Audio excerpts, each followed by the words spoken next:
মুক্তিযুদ্ধের ইতিহাসকে যে যেভাবে পেরেছে নিজের মতো রচনা করে জনগণের হাতে তুলে দিয়েছে। আমাদের শ্রেষ্ঠ এই ইতিহাস বিক্রি করে নিজের পেট চালিয়েছে অনেক বাঙালি। এতটা গুরুত্বপূর্ণ তথ্য অথচ এখনো অনেক বাংলাদেশিকে এটা জানতেই দেওয়া হয়নি। কিন্তু বাস্তবতা হলো সত্য কখনোই লুকিয়ে রাখা যায় না।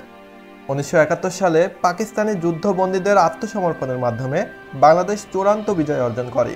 কিন্তু কোনো লজিক ছাড়াই সেই হাজার হাজার যুদ্ধবন্দীকে নিয়ে যাওয়া হয় ভারতে। অথচ যুদ্ধবন্দীদের ভারত যখন নিয়ে যেতে চেয়েছিল তখন বাংলাদেশের তৎকালীন অস্থায়ী রাষ্ট্রপতি সৈয়দ নজরুল ইসলাম বাধা দেন। কিন্তু সব কিছুকে উপেক্ষা করে যুদ্ধবন্দীদেরকে ভারত নিয়ে যাওয়া হয় এবং সেই যুদ্ধবন্দীদেরকে ভারতে আটকে রেখে ভারত তাদের স্বার্থ হাসিলের চেষ্টা করে এবং সফল হয়। আর এই বিষয়গুলো বাংলাদেশের পাঠ্য বই থেকে শুরু করে কোথাও সেভাবে প্রচার করা হয় না। প্রায় লাখখানেক যুদ্ধবন্দীদের ভাগ্যে শেষ পর্যন্ত কী ঘটেছিল তা আমাদের ইতিহাস থেকে লুকিয়ে রাখার চেষ্টা করা হয়েছে বারবার। 1971 সালে আত্মসমর্পণ করা প্রায় 93,000 পাকিস্তানি যুদ্ধবন্দীদের ভাগ্যে আসলে কী ঘটেছিল? তাদেরকে বাংলাদেশ থেকে ভারতে নিয়ে 3 বছর আটকে রেখে এত দীর্ঘ সময় তাদের কোনো বিচার না করে ভারত কিভাবে নিজের স্বার্থ হাসিলের চেষ্টা করে এবং কি কি স্বার্থ তারা উদ্ধার করেছে, আমি আপনি এই বিষয়গুলো কতটুকু বা জানি? বন্ধুরা, 93,000 পাকিস্তানি যুদ্ধবন্দীর ভাগ্যে আসলে কি ঘটেছিল, ভারত তাদের ব্যবহার করে কি কি স্বার্থ হাসিল করেছিল, এই সব কিছুই জানার চেষ্টা করব আজকের ভিডিওতে। তাহলে চলুন একটি লাইক দিয়ে শুরু করি আজকের ভিডিও। 1971 সালের 16 ডিসেম্বর বিকেল 4:31 ঢাকার তৎকালীন রমনা রেসকোর্স ময়দানে পাকিস্তানের 93,000 সৈন্য আত্মসমর্পণ করে। তবে একটা কথা জেনে রাখি, এই 93,000 পাকিস্তানের মধ্যে সবাই পাকিস্তানি সৈন্য ছিল না। এদের মধ্যে 56,998 জন ছিলেন পাকিস্তানের নিয়মিত সেনা, 18,287 জন প্যারামিলিটারি, 17,376 জন ছিলেন বেসামরিক মানুষ, 1,228 জন সরকারি চাকরিজীবী এবং 963 জন বিভিন্ন পদস্থ পাকিস্তানি যারা চাকরি করতে এসেছিলেন বাংলাদেশে। এর মধ্যে আবার অনেক রাজাকারও ছিল। সব মিলিয়ে প্রায় 93,000 সামরিক ও বেসামরিক মানুষদের ভবিষ্যৎ নিয়ে তখন বাংলাদেশ সরকার ও ভারতীয় প্রশাসনের মধ্যে শুরু হয় তুমুল বিরোধ। আত্মসমর্পণ পর্ব যখন শেষ হয় ঠিক তখনই পাকিস্তানি যুদ্ধবন্দীদের নিয়ে শুরু হয় ভারতের নোংরা এক রাজনীতি। তখন ভারত দাবি করে বসে যেহেতু ভারত ও বাংলাদেশ দুই দেশের যৌথ কমান্ডের কাছে তারা আত্মসমর্পণ করেছে, তাই তাদের এই দুই দেশের স্বার্থেই ব্যবহার করা হবে। তবে বাংলাদেশের অস্থায়ী সরকার চেয়েছিল ঢাকায় বিশেষ আদালত করে পাকিস্তানি যুদ্ধবন্দীদের মানবতা বিরোধী অপরাধের বিচার করতে।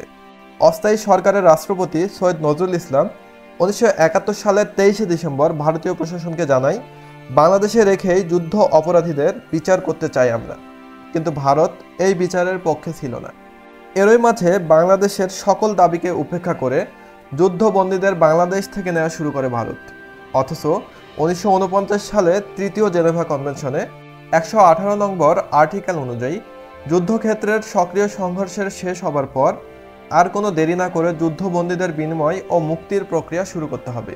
কিন্তু 1971 সালের ডিসেম্বরে বাংলাদেশ থেকে ভারতে নিয়ে যুদ্ধবন্দীদের রাখা হয়েছিল 1974 সাল পর্যন্ত। আটক পাকিস্তানিদের জল, স্থল ও আকাশপথে বাংলাদেশ থেকে ইন্ডিয়াতে নেওয়া হয়। শেখ মুজিবুর রহমান তখনও পাকিস্তানের কারাগারে। ওই সময়ই ভারত শুরু করে এক নতুন রাজনীতির খেলা। পাকিস্তানি সেনারা যে অস্ত্র ও গোলাবারুদ ও ট্যাঙ্ক নিয়ে বাংলাদেশে যুদ্ধ করতে এসেছিল, সাথে যুক্তরাষ্ট্র থেকে পাওয়া অস্ত্র, এই সব কিছুই নিয়ে যায় ভারত। কিন্তু নিয়ম অনুযায়ী সেগুলো বাংলাদেশের অস্ত্র ভাণ্ডারে জমা থাকার কথা ছিল। ভারতীয় রাজকোটরা বলেছিলেন সৈন্যরা দেশে ফিরে গেলেই ভুট্টো ও তার প্রশাসনের উপরে চাপ বাড়বে, ব্যর্থতার দায়ভারে পাকিস্তান নিজেই মাথা নত করবে। কিন্তু ভারতের অনেক উচ্চপদস্থ কর্মকর্তারা তার সাথে একমত হতে পারেনি। ভারতীয় নীতি নির্ধারকরা মূলত খেলাটা অন্যভাবে খেলতে চেয়েছিল। 1971 সালের দীর্ঘ 9 মাসের মুক্তিযুদ্ধে বিপুল সংখ্যক পাকিস্তানি সৈন্য নিহত হয়, আর বাকিরা 1971 সালের 16 ডিসেম্বর রেসকোর্স ময়দানে আত্মসমর্পণ করে।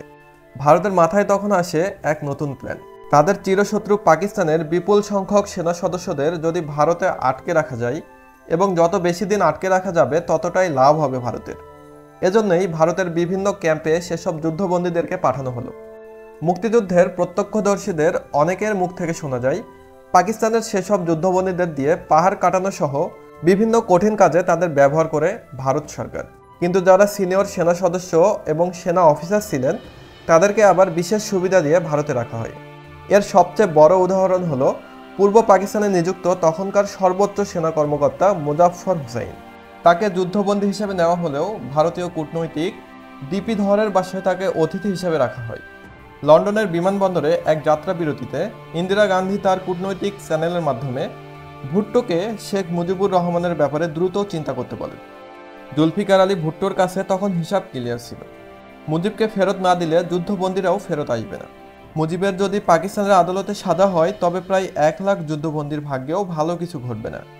অন্যদিকে পাকিস্তানও হয়ে ওঠে অস্থিতিশীল।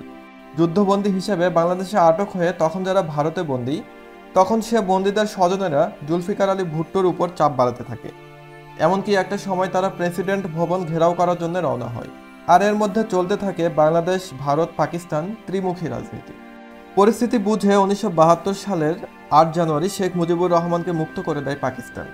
এর মাত্র দুদিনের মধ্যেই অর্থাৎ 10 জানুয়ারি শেখ মুজিবুর রহমান ঢাকায় পৌঁছায়। শেখ মুজিবুর রহমান দেশে ফিরেই জানিয়ে দেয় পাকিস্তান যদি বাংলাদেশকে স্বাধীন দেশ হিসেবে স্বীকৃতি না দেয় তবে বন্দীদের ফেরত পাঠানোর বিষয়ে আলোচনায় বসবেন না তিনি। কিন্তু জুলফিকার আলী ভুট্টোর পক্ষে বাংলাদেশের স্বীকৃতি দেওয়া এক প্রকার অসম্ভব হয়ে পড়ে।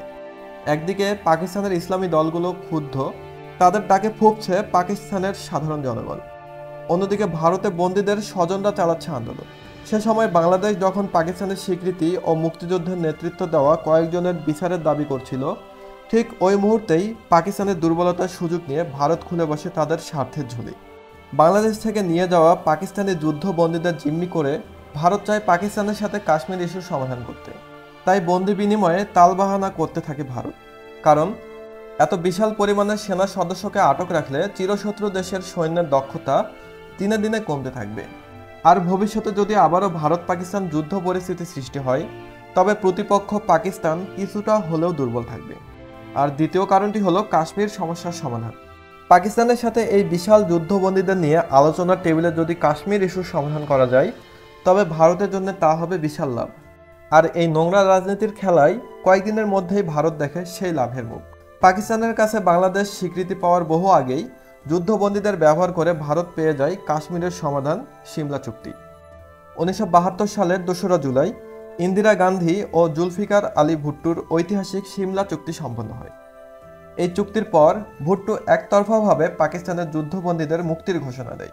বিপরীতে ভারতও ঘোষণা দেয় এই মুহূর্তে কেবল পশ্চিম পাকিস্তানের রণাঙ্গন থেকে আটক পাকিস্তানের সৈন্যদের মুক্তি দেওয়া হবে। সবাইকে মুক্তি দিলেও চিহ্নিত কিছু হামলাকারী ও মাস্টার প্ল্যানার সহ 195 জনের বিরুদ্ধে যুদ্ধ অপরাধের অভিযোগ আনে বাংলাদেশ। 1973 সালের আগস্টে 3 দেশের সমঝোতায় দিল্লি চুক্তির মাধ্যমে বন্দি বিনিময়ের পথটা অনেকটাই প্রশস্ত হয়। দিল্লি চুক্তির মূলত প্রধান 3টি ধারা ছিল। 1 নম্বর, 195 জন বন্দী বাদে অবশিষ্ট সকল বন্দীদের ভারত থেকে পাকিস্তানে পাঠানো হবে।